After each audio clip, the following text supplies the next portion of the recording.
मंत्री प्रकाश आंबेडकर ने 11 अक्टूबर को कोल्हापुर में आयोजित पत्रकार परिषद में जिले के विकास और प्रशासनिक सुधार को लेकर कई अहम घोषणाएं की। उन्होंने कहा कि टुकड़ेबंदी एक अधिनियम के मामले में महत्वपूर्ण निर्णय लिया गया और मंत्री चंद्रशेखर बावनकुळे के निर्देशों के तहत इसकी त्वरित कार्रवाई की जाएगी। साथ ही आंबेडकर ने आगामी स्थानीय चुनाव हाथमतंगले तालुके में हॉस्टल रैगिंग विवाद और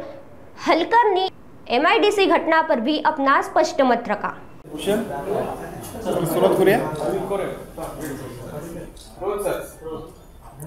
आज जिल्हाधिकारी कोल्हापूरच्या कार्यालयामध्ये एक महत्त्वपूर्ण अशा पद्धतीची बैठक आम्ही घेतली आणि या बैठकीच्या निमित्तानं कोल्हापूर जिल्ह्यातल्या बरेच वर्ष तुकडेबंदीसाठी आणि तुकडेबंदीच्या नोंदी होत नसल्यामुळे जे काही हवालदिल असणारे सर्व नागरिक होते त्या सगळ्यांच्यासाठी अत्यंत महत्त्वपूर्ण अशा पद्धतीचे काही निर्णय घेतले। विशेषतः महाराष्ट्राचे महसूल मंत्री चंद्रशेखर बावनकुळे साहेब यांनी परवाच जो काही निर्णय घेतला की ज्या निर्णयाच्या माध्यमातून महाराष्ट्रातल्या तुकडेबंदी कायद्याबद्दल जी संदिग्धता होती त्याच्यामध्ये स्पष्ट अशा पद्धतीचा GR काढला। या GRच्या माध्यमातून जे काही 5 गुंठे 10 गुंठेच्या वरती म्हणजे 20 गुंठेच्या वरतीच आपण खरेदी करायला पाहिजे अशा पद्धतीचा पूर्वीचा GR होता तो रद्द करून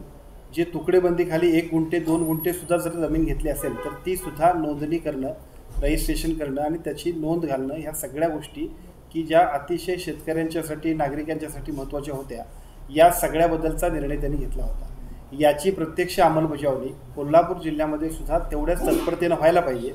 म्हणून कॅबिनेटला निर्णय घेतल्यानंतर आज पहिल्यांदा तिथं आपण बैठक घेतली। या बैठकीमध्ये 2 महत्त्वाचे निर्णय कोल्हापूर जिल्ह्यातल्या सर्व नागरिकांच्यासाठी अतिशय महत्त्वाचे। सगळ्यात पहिला म्हणजे तुकडेबंदीचा जो काही कायदा आहे त्या तुकडेबंदीच्या कायद्यामध्ये शिथिलता आल्यामुळं सगळ्या नागरिकांना आता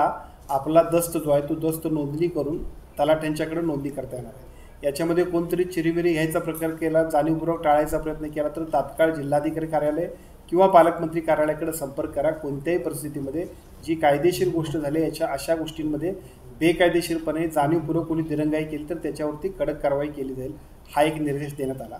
त्याच्याहीपेक्षा महत्त्वाचा आणि कोल्हापूर जिल्ह्याच्या विकासासाठी सुद्धा अतिशय महत्त्वाचा असणारा सगळ्यात महत्त्वाचा निर्णय की जो कालच्या महसूल मंत्री चंद्रशेखर बावनकुळे साहेबांच्या निर्णयानंतर आम्हा सगळ्यांना एक दिलासादायक आहे तो म्हणजे आपलं जे सगळं नागरी क्षेत्र आहे, महानगरपालिका असेल, नगरपालिका असेल, ग्रामपंचायत असेल, नगरपंचायत असेल, या सगळ्यांच्या परिसरातल्या साधारणतः 2 किलोमीटरच्या परिघामध्ये त्या 2 किलोमीटरच्या परिघामध्ये 200 मीटरच्या परिघामध्ये त्या सगळ्याला सुद्धा या ठिकाणी खरेदी विक्री करायला आणि त्या माध्यमातून या सगळ्या म्हणजे त्याला बिगर शेती झाल्यातला प्रकार होईल अशा पद्धतीचं 200 मीटरमध्ये सुद्धा बांधकामाला परवानगी देण्याबद्दल